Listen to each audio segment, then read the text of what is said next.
In this video, our speakers explain the relationship between sleep and brain health.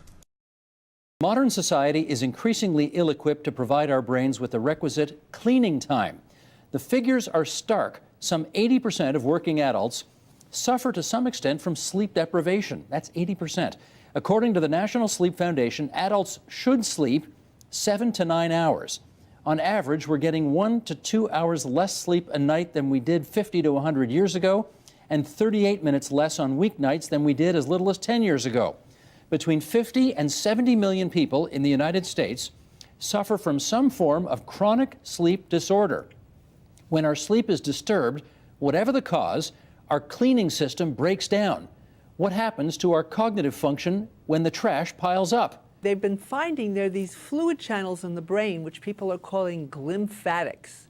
It's not lymph, but the glial cells shape these channels. And at night, what they found was that the glial cells shrink down 60 to 70%, allowing fluid to drain out, carrying out all the trash buildup from the day. So in addition, if you don't sleep, in addition to getting more inflammation, you're getting this trash not being eliminated, and that's not a good thing. And we all think we can cut corners. We can cut corners on food, we can cut corners on sleep, and if people tell you you're okay until your blood sugar is 120 and then suddenly magically you have diabetes, I think the big revolution here that encompasses all of this is that instead of waiting for people to get sick, we should be encouraging them to maintain their optimal wellness for as long as possible. It means every day we have proteins that misfold or that there's just leftover products from what the cells do. There's just waste products, and they need to be gotten out of the way so they won't clog up the system.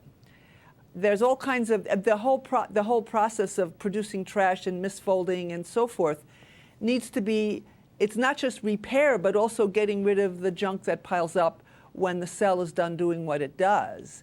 And these misfolded proteins which they're supposed to bend in certain ways, and when there's damage, they bend in other ways, and they work differently. When misfolded proteins pile up, when this fluid drainage doesn't occur, there's good science showing that you're more prone to get Alzheimer's. So is that because of the sleep, or is it because of other things? It could be because of physical blockages to the drainage system. We don't really know. But the combination of things that have you build up this trash is not good. So if you have control over your sleep, that's something you can do to minimize your risk of having this trash buildup. Tiffany Chow. I think I agree with what you said, but there's also another wonderful benefit of sleep that we are determining through resting state functional MRI studies. Everybody wonders what happens in your brain when you're not thinking about anything. Somebody mentioned earlier that we were taught in medical school that you're only using 10% of your brain at a time, and after you've had an alcoholic beverage, your brain shrinks by 20%. So what are you doing when you're offline, but your brain's still on? And what you're doing during sleep is a certain amount of, there's getting rid of the garbage, as Martha was saying, but there's also taking the stuff that you want to keep, memories, information, and cross-referencing it, refiling it, consolidating, so that you can remember better later.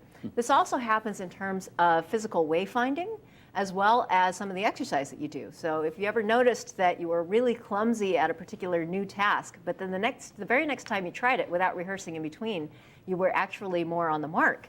This is because something's going on in your brain during sleep that makes you better, more skilled, more practiced, because in there, overnight, you've been practicing backwards how to get back to the place that you started from. If you're in a maze, there are really cool things that happen during sleep. So you're hurting yourself in more ways than one if you don't get enough sleep. If you don't get enough sleep. Huh.